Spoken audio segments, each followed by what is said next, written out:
Joining us now in the Radio Woodstock broadcast booth, our old friends, Dawes. Hi, guys. Hey. Welcome back to Mountain Jam. You brought the sun. Yeah. It was raining a bit ago, but I'm glad that's over with. How often does that happen at festivals? A lot. Yeah, right? It's no big thing, right? So anyone listening right now who wants to come and catch your set later? Yeah, exactly. It looks Really? like it's going to be sunny outside. Right, isn't there a saying about into every life a little rain must fall?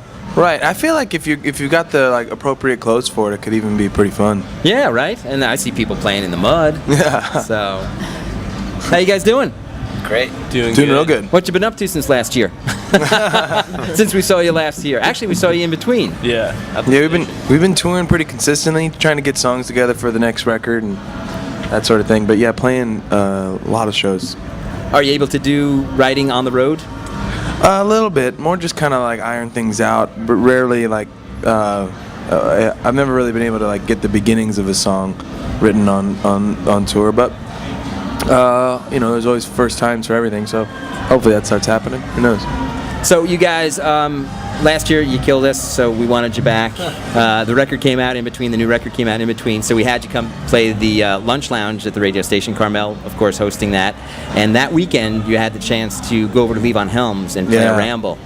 And fortuitous timing, as it turned out. Everyone is just locally as a neighbor, of course, but as musicians, so many people mourning the loss of Levon Helm. Yeah, it's really sad. You wouldn't have had any idea when we were up there. I mean, he was having he wasn't singing all night because of his throat, but that's been the case for several years. So we didn't really think that. He was in great spirits. He had a ton of energy. We all got to hang out with him a little bit after the show, and it was a really special experience. But yeah, you wouldn't have thought that it was that he was in such an intense battle at that time. I don't think they knew at that time. I think it came on pretty suddenly. Yeah. And was the experience what you thought it might be going in? It was unbelievable. I mean, it was kind of like... I'm asking you to put into words what is probably pretty hard to put into words, right? Yeah, watching Griffin play drums, there's two kits, so watching Levon and Griff play drums for the weight at the end of the night was pretty incredible. That was what I was imagining, yeah, Griff, that you would be in seventh heaven over there. Yeah, it's still hard to believe. So you got that, and you guys actually even played in the basement of Big Pink. Was that your first visit to Woodstock that time? That was not for Tay, not for the local. Right, you grew up in Dutchess County, right? Yeah, I grew up in Dutchess County. Yeah. So you probably came to Woodstock on weekends, just to raise hell? I stayed up there a lot in high school. I didn't want to stay at my parents'. Woodstock was way more fun, so I crashed with my friends a lot. So, probably things in Woodstock to do that you couldn't do elsewhere. Yeah, lived in Bearsville for a little bit. All right, so. But playing in Big Pink, you guys have sort of that band vibe as your foundation.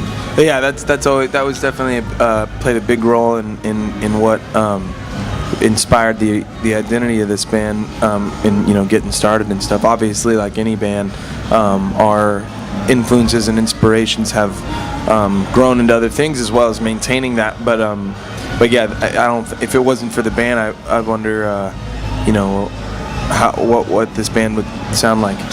And I think that's true about so many bands. I read a compilation of the tweets and Facebook posts after Levon passed away, and I think there was 74 collected by Paste Magazine just within 24 hours. Wow. Yeah. Crazy. So that just shows the influence. You guys are also going out on the road a little bit this summer with Mumford & Sons, right? Yeah. Simon Fleece down that. Now, what is the Gentleman? What is it called? The Gentleman Stopover Tour? Is that Gentlemen of the Road? Right. Yeah. Gentlemen of the Road. Yeah. Are you Gentlemen of the Road? I guess you are, right? I guess Turns so. out I am. Yeah. Don't mind it. Any help in helping us describe what that is?